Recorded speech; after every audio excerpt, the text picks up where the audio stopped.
All right, but we're going to stay on the subject of the web because it has certainly changed everything. You know that. The story that Jamie just showed you had a big factor when you're networking, social networking, and that's why Brody Bond is here. He's the president of WordsWell. He joins us this morning to tell us how to have good etiquette on the web. Thanks for coming in. Thanks. All right, so watching that story, I couldn't help but ask you all these questions about what we're doing wrong, what we're doing right. You said you're an oversharer when it comes to social networking. What is that? It depends on who you ask. Okay. I think everything's very relative in that regard. But I try to share information with friends and clients whenever it can add value to their life. Is that really the key word, adding value? I mean, that's what I advise our clients to do all the time, is add value, you know, without fail. And so sometimes that can be mundane information because friends that I haven't seen in years might care what my honeymoon in Paris, you know, look like. Right. Other folks might find that mundane. But the key is that we're in an opt-in world. And the folks that might find that mundane, they don't have to read it. They don't have to follow me.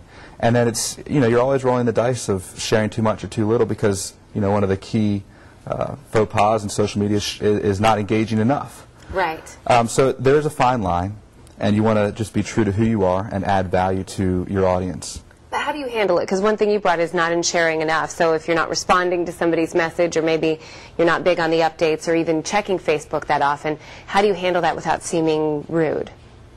How do you handle, say that again? Not being a big Facebook person. Like, say you're not on there a lot, and somebody says, why didn't you respond to my message?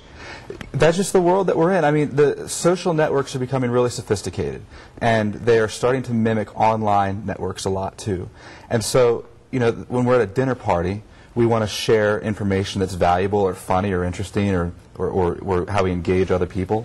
And sometimes people are going to be rude and not respond to what you say, or they're not going to return a phone call or respond to a letter. I mean, it's very similar to what happens in the offline world. And if we can just apply the same rules of being polite and being interesting and being engaging in the offline world to our experiences online, that's fine. You're going to have a ton of different personalities. I mean, Crazy Aunt Betty's Crazy Aunt Betty offline as she is online, and we shouldn't expect that to be any different. The great news is that she's now getting online, and so there is another way to connect with her if we want to, and for her to connect with us. This is good. It's good because we're communicating more. The diversity, yeah, absolutely. Is it one thing that we're doing wrong when it comes to social networking or the internet in general?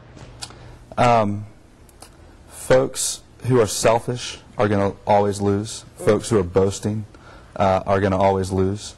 And I think that you see a lot of that in terms of novice folks that are trying to do their multi-level marketing. A lot of spam comes through there, or folks that are just going through just trying to boost themselves up more than contribute to their community, whether that's their friends, their clients, their network of coworkers and peers, or family. And I mean, that's really the goal, is to serve people and just, you know, treat them as you would want to be treated, just like, you know, again, the offline world is a great model for how to engage online.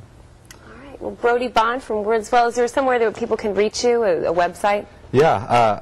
My company's website is wordswell.com.